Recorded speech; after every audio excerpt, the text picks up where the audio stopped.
Hello, my lovelies. Welcome to The Tipping Point. I'm your host, Joanne Johnson, and once again, I am bringing a fantastic show to you. We have got entertainer Randall Franks. He is best known for his role in The Heat of the Night, but in addition, I get excited. Forgive me. In addition to being an actor, he is a bluegrass musician. He is a film and television actor. He's won awards. He plays all kinds of instruments. He has been inducted into the America's Old Time Country Hall of Fame in 2019 and also into the Independent Country Music Hall of Fame in 2013.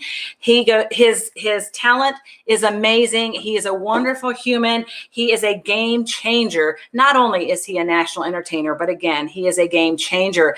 And I really am excited that he's here. We have so much to talk about. Let's please welcome Randall Franks. Joanne, thank you for having me. It's so great to be with you and your audience today. I am so glad that you are here. And of course, who hasn't seen In the Heat of the Night? I don't think anyone, Randall, has not seen that. Well, we've been blessed. That show, when we started running, we were syndicated around the world. I understand we played in about 150 countries around the world. 25 million people on average tuned us in every Tuesday night right here in the United States. It was such a blessing that God put me there to be a part of such a special program. What was it like working with that cast? What was your favorite part of all of that? Well, the time we spent together off screen, for me, we had such fun times together on the set. The camaraderie of the actors, the way we work to create the craft, the art that we call acting in the various sets. It was fascinating to me. I often call it my time at the MGM University of Atlanta, because that's where we filmed. We filmed about 30 miles outside of Atlanta in Covington, Georgia. And we were unique in that we were almost like the old days in Hollywood when you had the studios, which had the studio sets, and the actors came and they worked on the set, they learned, they did all kinds of things, and that was my opportunity there. I was able to study every aspect of film and television making during my 5 years on that show, working with seasoned veterans in cinematography, in lighting, in sound, and of course in acting and screenwriting. And for me, it was truly an on-the-job university. That's amazing. And you mentioned that it was filmed in Covington, Georgia. Now, I didn't realize that. There are a lot of series and films that are filmed in Covington. Georgia is blessed, especially at this time. We've had three waves in our history. Of course, we had a few films back in the heyday of Hollywood in the 40s and 50s, but in the 1970s, Burt Reynolds. Then in the 1980s, In the Heat of the Night, I'll Fly Away, and a series of other films that like Fried Green Tomatoes. And then again, through the work of the Georgia professionals in industry, we created what are called incentives. And these allow producers, both locally and nationally, to come into our state and take advantage of tax credits, which just burst at the seams in Georgia. Now we're a multi-billion-dollar industry, where when we started that incentive program, we were a couple of $100 million, just shy of that, in the state of Georgia. But now we're almost knocking on the doors of any place in the world that is a center for production as being one of the leaders. Absolutely. And doesn't Tyler Perry have his studios in Atlanta? And I mean, they're saying it's the new Hollywood, the South is. Well, in many ways, and I've been blessed because of my longevity in the industry here. I've played a part in those efforts and in growing the industry and watching it grow, drawing the various studios into the state. We're very blessed in that respect. And thankfully, it's given many actors like myself an opportunity to work in our home and stay in our home and not have to travel as much as we once did to get a good role in a movie or television show. Now, that doesn't mean I'm not willing to travel, still am. If anybody out there is looking for an actor, I'm always available. That's right. But we're blessed. That's it. We continue to grow, and a lot of great movies, and a big aspect of what's being done in Georgia. Some of our largest segments are films of faith, and I've been blessed to work in some of those here in our state. Let's talk about that a little bit, because Jesus is my best friend. So everything that I do, I hope is based from faith. It comes from that place. With you being in the entertainment industry far longer than I have, how has that changed for you, or has it? Well, I was blessed to start in the family faith films back in the 1990s. During my time, as I was coming off In the Heat of the Night, I was asked by producers to start starring in some films back in the 90s. So I was I won't say early on, because I believe Reverend Billy Graham started that trend back in the 1970s when he invested into that genre of film. But it was a blessing. So we had our films in all the Christian bookstores, and people pick them up. Today, everything seems to be streaming more than anything. And I've got a couple of different films out that folks can see. There's one I did with John Snyder called Lukewarm. It was an ensemble cast. John and I are not the only actors in it. In fact, it's a great group of actors. As well as a film called Decision. I starred with Billy Dean and Natalie Grant in that movie. And then some children's films that I've been involved in, like The Solomon Bunch. But we have had a great surge of interest from the public Yes. in solid films that convey a message, that share not only a way of life, but a way of living life, and connecting that to God and our faith in Jesus Christ. And I think those types of films are reaching the hearts of people around the world. I still, even films that I've done many years ago, I still receive messages over Facebook or the internet or emails where somebody has just seen a movie that I played in many years ago, and in some way God has touched them. And that, to me, is why we do what we do. It's to reach people, to encourage, to uplift, even if we're playing a bad guy. Yeah. Ultimately, the message of the movie and what you can do with your life, that your life is, you're here to encourage others. God places us here to um, help others along their way. And we all come together as a community, serving each other and serving God. I'm so glad that you said that, because I just picked up a role where I'm playing a bad guy, and it can be a struggle. And let's talk about that a little bit. For some people who maybe think, I don't know, is this going against my faith? Is this going to disappoint the Lord? And I say that the answer is no. He brings us these opportunities, and we pray, or we stay prayed up, right, and thankful, and sit in that place of gratitude. And you're right, Randall, that there's a message. It may not be in that particular film, but maybe it's that you're going after your dreams, or that you are trusting the Lord. I mean, perhaps the message is off screen.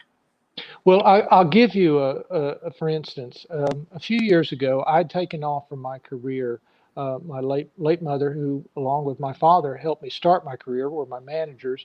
Well, when my mother's health declined, I took off from film and television and music. I just called all my agents, said I can't work, and I came back to my hometown here in Georgia and looked after her for a number of years. So I was out of the business essentially.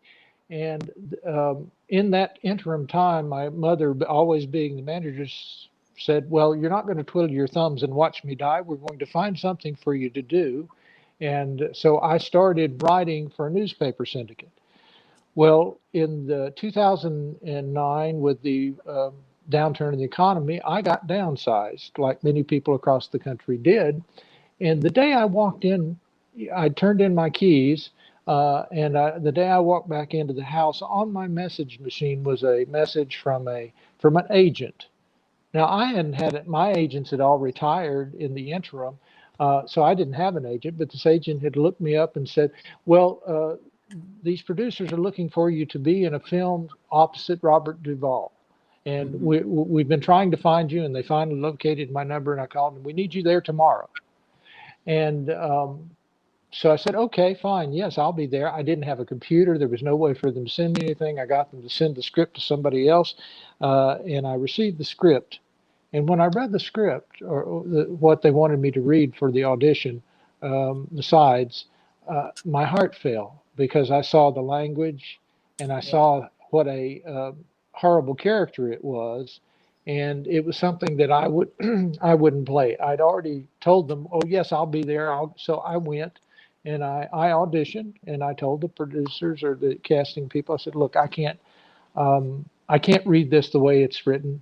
I'll do it the way I can do it. If you like it, great, but I'm sure you can find somebody who can read the page. And so I did. Obviously, I didn't get that role, but I think that was God's way of telling me, son, I'm not finished with you yet. Have faith. And even if I had played that role, for me it wasn't right. But I think God could have even used that role if I had chosen to play it. But I think in his way, he was testing me. I think he was testing me to see what I was willing to do to get back in the business. Because right there it was. I mean, the same day, I think timing, God places things in your life. And it wasn't a few months till he gave me a wonderful new series that I started starring in for Robert Townsend, along with Robert and a wonderful ensemble cast. It was short lived, but I mean, with just a couple of months, he had put a new series in my life, a new TV series, and it was very highly rated at the time. Unfortunately, it didn't last. So sometimes you never know where God's going to take you, but you always got to keep faith. But I don't have a problem playing a bad character as long as the character gets his just desserts in the end. Yes. Yes, absolutely. That's a great encouragement, Randall, because there are people who watch this show who are aspiring entertainers such as yourself, and they're not sure. Maybe they're on the fence, or maybe they think we had I had another casting director that came on a few weeks back, and she was suggesting, what, don't just grab for any role. Don't do those kind of things. Be willing to say no if you need to. Be willing to be more selective. And what I'm hearing you say is if it's not resonating in your spirit for you, you might need to kind of pull back a little bit and go to the Lord and say, is this right for me? Is this not right for me?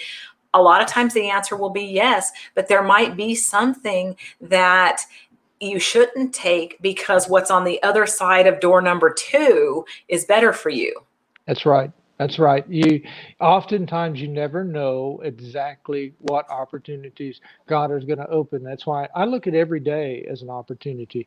I get up and say, God, okay, I'm here. What is it you want me to do today? And as long as we keep that in our focus, the opportunities are boundless.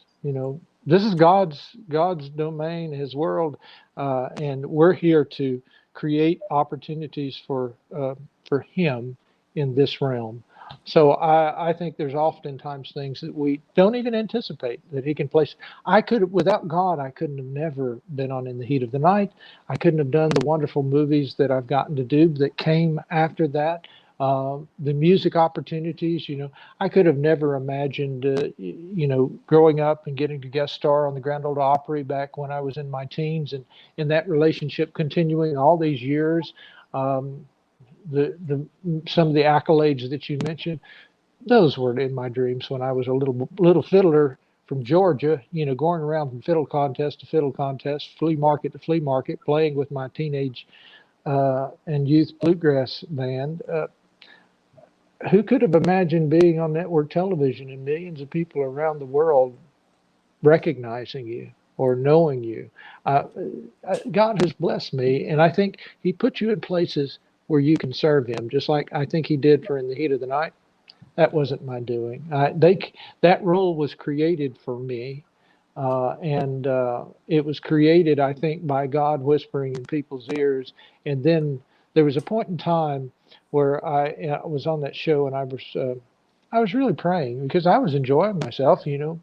What's better than being a network television actor, and people wanting your autograph, and you Sure. wearing the sunglasses and smiling and waving at parades, and it's a wonderful opportunity and experience. But there was a point I prayed, God, what is it you put me here? What I'm here to do for you? And then a few weeks later, a call came. I was off the set, and the call came to come onto the set. And so usually that meant Carol O'Connor had decided to add me to a scene that I wasn't previously in.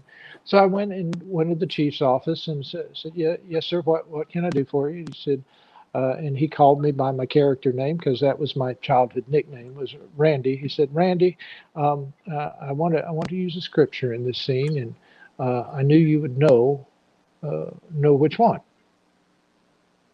Now, I had never spoken to Carol O'Connor about my faith, and I'm sure some others may have, or God may have whispered in his ear, but there God put me in a moment where I was going to be able to share God's word through Carol O'Connor, who was going to say these lines to 25 million Americans, many who never crossed the church door threshold on Sunday, and to countless millions around the world in various languages. That became, of course, the scripture that we use is 1 Corinthians 13:13, and the greatest of these is charity. But that became the first time that Chief Bill Gillespie began using scriptures in this scene. And that just grew throughout the rest of the series. It came to a point where you could see Carol walking on the set. He would have a script under one arm and a King James Version of the Bible under the other. Amen. So that was the seed that God placed me. I knew if I did nothing else, which He allowed me to do a lot of sharing of the gospel there. We even saw behind the scenes, we were having, the crew was having Bible studies. And, it was an amazing group of people to be among. And I was just blessed to be there. And I think God placed us there to make a difference in the world. This is huge, and it's so impactful what you're talking about, Randall, because I see that on my talk show sets as well. Now, I have one show that is faith-based. I have another that is secular.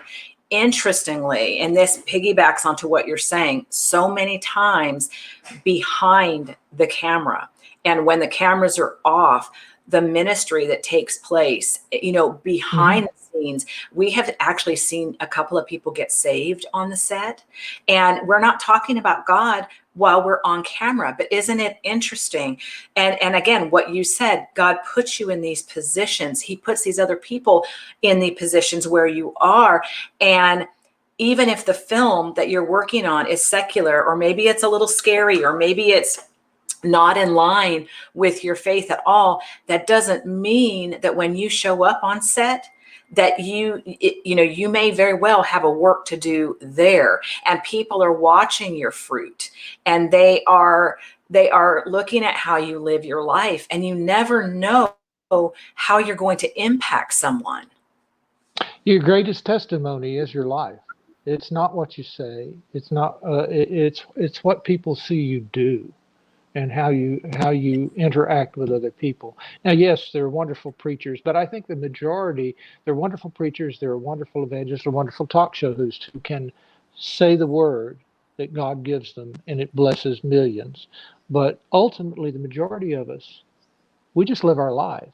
If we Yeah. live our life in a positive way, and we show that God shines through us, through the actions we take, the things we do.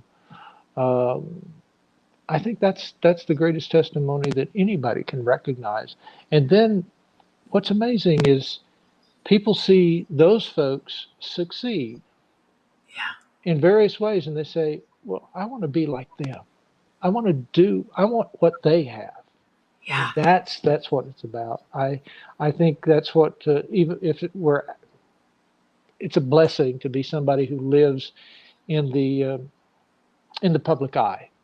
It can be a curse at times. And there's sometimes when you wish you could just walk away from it, but that's not what God, for those who are in this realm, it's not what God set in motion for your life. So Roy Rogers once told me, he said, "Son, you belong to the people." Yeah. just like I made the choice. I belong to the people. I'm here for them while serving God. And I think that's what it comes down to. We're sharing our lives with anybody who has an interest in our lives, because that's what comes from being on television, being an entertainer, performing. Um, we're sharing ourselves, and that's what we've got to give. And that ultimately, even in a small way, that's what everybody's got to give, is sharing themselves in a positive light to uplift each other. Um, and that's one of the things that's amazing about this new movie that we've got coming out later this year. The Cricket's Dance that Yes. is based on Deborah Robillard's book. Yes. That's one of the things I felt. Talking about the feelings of the people on the set. We had a great connection. Many of us on the set. That is, even though we filmed that many months ago, I still feel that God put us all together to bring that film to life, that story to life. And yeah, there's some difficult things. There's some topics in the film that are not pretty. And Yes. but the way that it's portrayed, the way that it's handled, and ultimately the resolution is truly God inspired. It's a beautiful story. It's beautifully put together. And yes, we're hoping that that will be released in the fall. It's completely shot.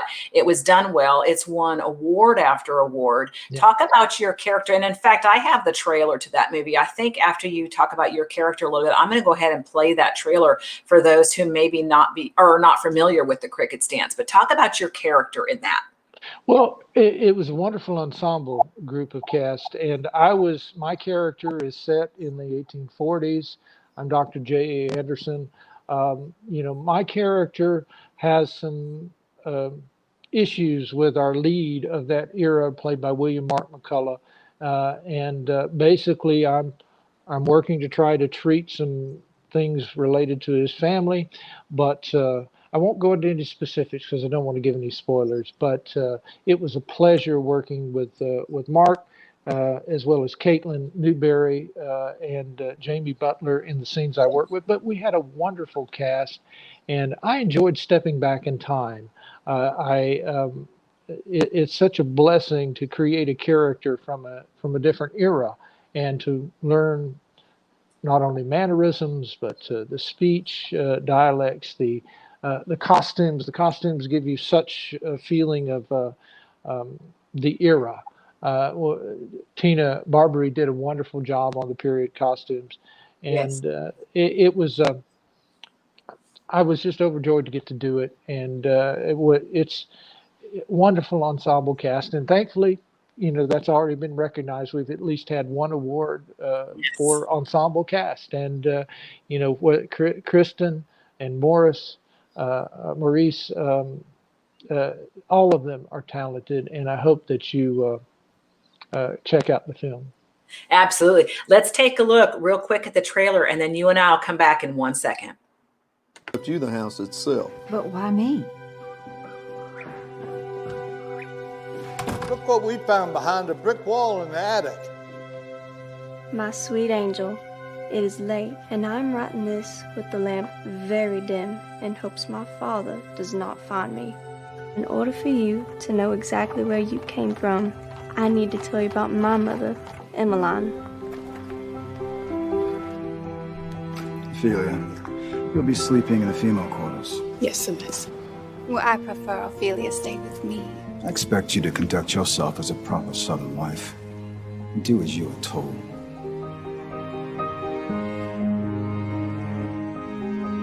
I promise to give you all of me and all that I am forevermore. I love you for eternity. You will always be a sister to me. Ophelia, get back. No. For the sake of redemption, we must choose between good and evil.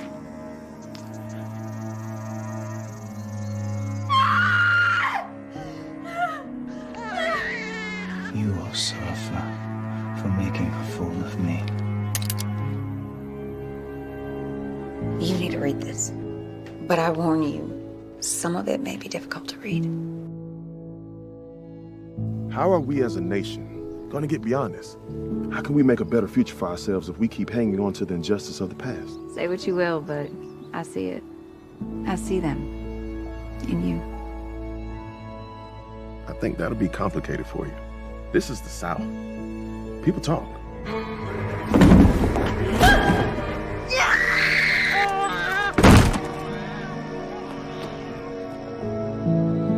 I started reading, and I didn't stop until I finished it.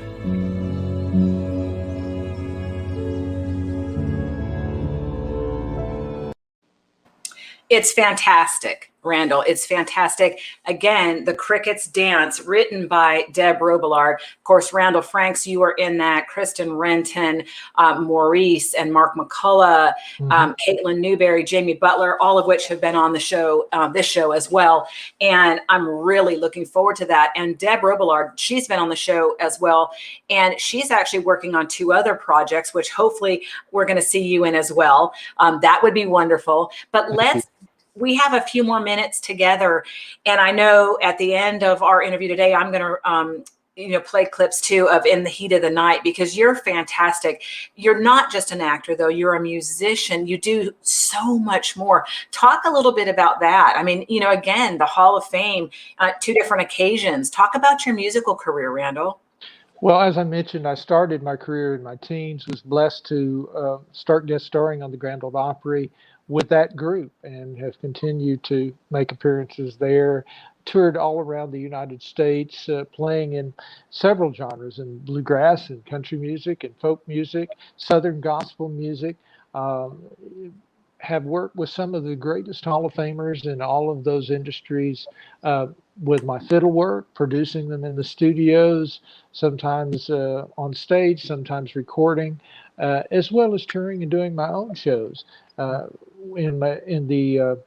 will say in the heyday of my country music career, and I had 2 swings, one in the 80s and one in the 90s, where we saw a great deal of success touring on, doing fairs.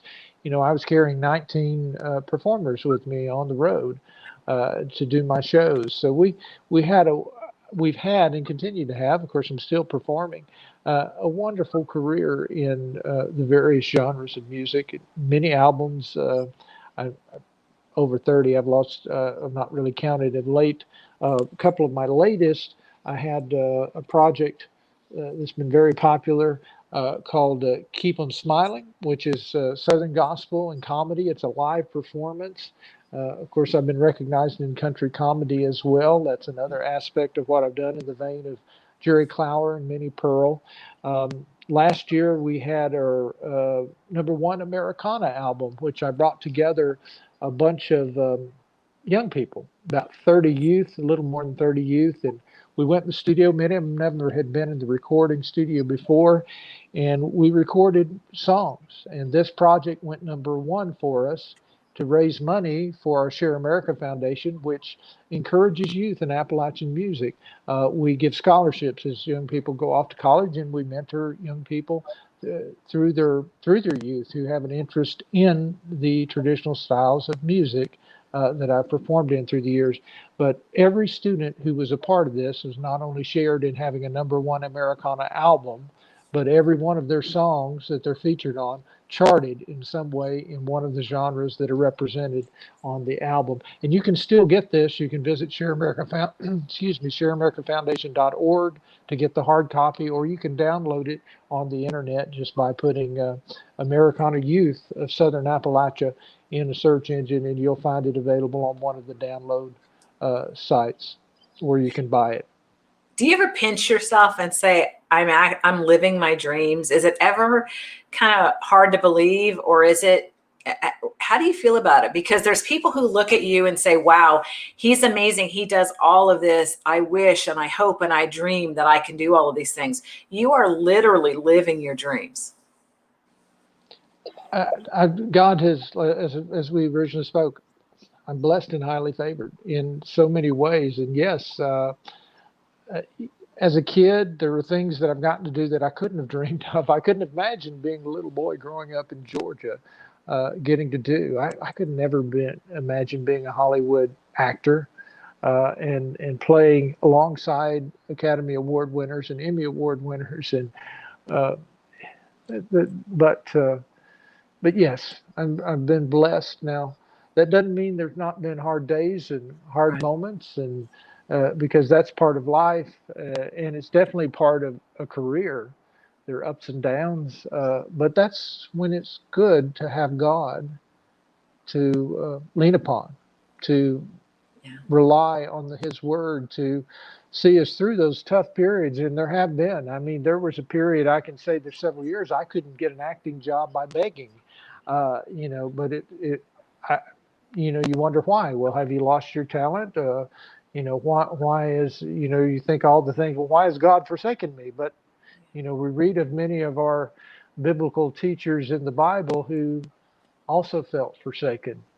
I think those are times that God is refining us, just like the metals in a forge. We're being refined and polished and prepared for that next opportunity that He gives us, so that we can serve and reach all of those that He has put us in the path to reach for Him. So yes, I've been richly blessed to have a dream life. Are there more things I dream for? Definitely. And if God blesses me with them, I'll grab the ring and run full force. Yeah. Amen. And thank you for your authenticity, Randall, with that too, because oftentimes people look at entertainers and they think, oh gosh, they're just lucky, or, why isn't this happening for me? Or why is it taking so long with me and not them? Or they also think, okay, this person is a believer and they follow Jesus, their life should be very easy. And that is not the case at all. And I really appreciate you bringing that up. The fact that we are believers, it makes it easier. He walks with us, right? And He carries us sometimes, and sometimes against our will. Yes, He does sometimes force us into things that, I won't say force. He coaxes us into things that we may not want to do, and that oftentimes that first step is the hardest. But once we get there, we find that's where we needed to be all the time. I serve locally in my community in a lot of ways. I serve in a lot of charities, but I also serve locally on the city council, and have for over a decade.